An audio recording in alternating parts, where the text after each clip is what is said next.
Bismillahirrahmanirrahim. Assalamualaikum warahmatullahi wabarakatuh. Perkenalkan, nama saya Muhammad Arya Erlangga Saleh, Stambuk F22118168.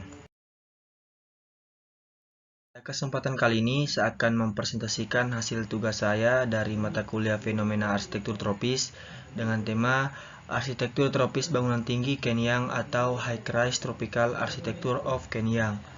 Nah, pada gambar tersebut, arsitektur yang memperhatikan lingkungan merupakan arsitektur masa depan karena dalam arsitektur jenis ini akan didapatkan penyelesaian yang baik untuk menanggapi iklim tanpa menggunakan lebih banyak resurs sumber daya alam yang tak dapat diperbaharui seperti minyak bumi untuk mempertahankan kondisi ideal bangunan, misalnya suhu, kelembaban, serta pencahayaan dan penghawaan. Kali ini kita akan mempelajari arsitektur tropis untuk bangunan tingkat tinggi yang dikembangkan oleh arsitek Ken Yang, seorang arsitek kelahiran Malaysia yang belajar di Inggris dan Amerika. Belum banyak arsitektur high-rise yang memperhatikan iklim tropis dan memberdayakan dalam bangunan tinggi seperti Ken Yang. Dan karena itu jenis arsitektur ini menjadi unik untuk dipelajari. Kita lanjut pada gambar tersebut. Sebagaimana jenis arsitektur yang berkembang pada akhir abad 20, menara Messiniaga dibuat dari konstruksi baja dan kaca yang prefabricated dan mempercepat masa konstruksi. Memperhatikan penahanan iklim tropis yang menempatkan tangga dan lift pada bagian timur menara dan ruang-ruang pada sisi barat yang dilindungi oleh kisi-kisi panas. Tujuannya agar sinar matahari pagi cukup maksimal dan cahaya sore yang panas bisa ditahan oleh kisi-kisi tersebut. Perhatian yang adalah pada hubungan antar lingkungan binaan built environment dengan lingkungan alam yang diwujudkan dalam adaptasi terhadap cahaya matahari dan angin melalui studi yang mendalam untuk mendapatkan bangunan tingkat tinggi dengan pencahayaan dan penghawaan alami. Aliran udara dimasukkan dalam bangunan melalui inner core dan dinding angin yang juga memasukkan cahaya alami. Nah, beberapa bagian bangunan yang berfungsi sebagai buffer atau penahan untuk angin, sinar matahari dan sebagainya diwujudkan dalam kisi-kisi, tabir, balkon, atau buffer tanaman yang disarankan oleh Yang dalam upaya beradaptasi dengan lingkungan tropis. Nah, konsep Yang tentang pencakar langit yang disebutnya Artificial Land in the Sky merupakan konsep pencakar tinggi high-rise building yang dapat hidup dan beradaptasi dengan lingkungannya seperti halnya makhluk hidup.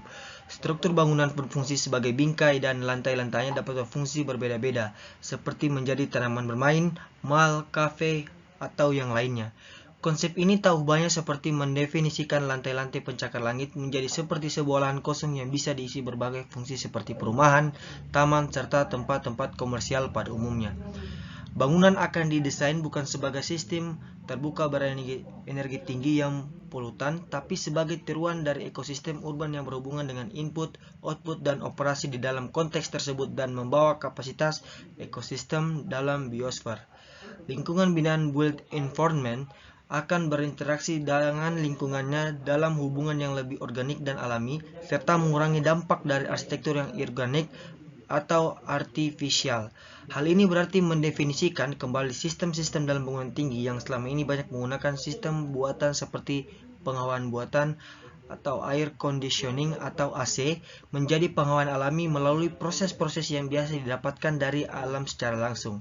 Nah, hal ini bisa berarti membawa unsur tanaman hijau dalam lingkungan vertikal pencakar langit, yaitu memberikan rasio perbandingan antara ruang yang inorganik dan organik agar mencapai keseimbangan layaknya di atas tanah. Nah, seperti yang kita lihat di gambar, inilah yang disebut Ken Yang sebagai Artificial Land in the Sky. Peniruan terhadap ekosistem ini bisa dianalogikan seperti sarang semut di atas tanah yang dalam skala semut berarti adalah sebuah pencakar langit. Analogi lainnya, seorang yang memakai payung di saat hujan menerpa yang merupakan perlindungan terhadap variasi perubahan iklim eksternal disebutnya sebagai Cybernetic Enclosure System.